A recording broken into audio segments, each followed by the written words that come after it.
코로나19의 전 세계 확산세가 누그러질 조짐을 보이지 않고 있습니다. 전 세계 누적 확진자는 9만 명, 사망자는 3천 명을 넘었습니다. 자세한 소식은 취재기자 연결해 들어보겠습니다. 이봉석 기자.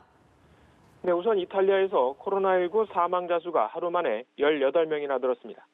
지난달 중순 코로나19 확산이 본격화된 이후 가장 많이 증가한 수치인데요. 이탈리아 보건당국은 사망자 대부분이 고령자이거나 심각한 지병을 가진 환자였다고 설명하고 있습니다. 이에 따라 이탈리아 누적 사망자 수는 52명으로 집계됐습니다.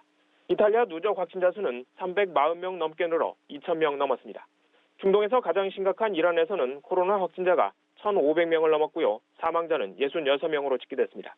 중국에서 시작된 코로나19가 이탈리아와 이란을 거쳐 유럽과 중동의 청정 국가들을 잠식해가는 현상도 잇따르고 있습니다.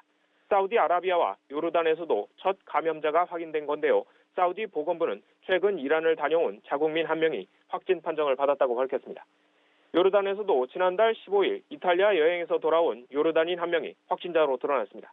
현재까지 확진자가 나온 국가는 중국과 자치령을 포함해 총 76개국, 누적 확진자와 사망자는 각각 9만 명과 3천 명을 넘었습니다. 중국은 신규 환자 수가 대폭 줄어드는 모습인데 중국 밖 다른 국가에서 감염자가 급증해 세계보건기구도 우려를 표명했다고요?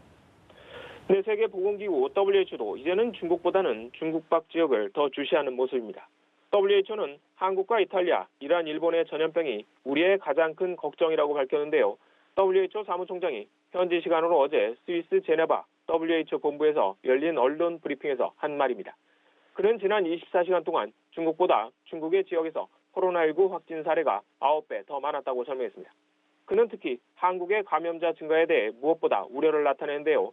지난 하루 동안 한국은 500건이 넘는 신규 확진 사례를 보고해 누적 확진자 수가 4,200명을 넘어섰다면서 이는 중국의 지역에서 발생한 신규 확진 사례의 절반이 넘는 것이라고 말했습니다. 다만 WHO는 코로나19 사태를 팬데믹, 세계적 대유행병으로 선언하는 데 주저하는 모습입니다. WHO 사무총장은 아직 바이러스가 지역사회에서 자유롭게 확산하고 있다는 증거가 없다고 주장했습니다. 지금까지 보도국에서 연합뉴스 이봉수입니다.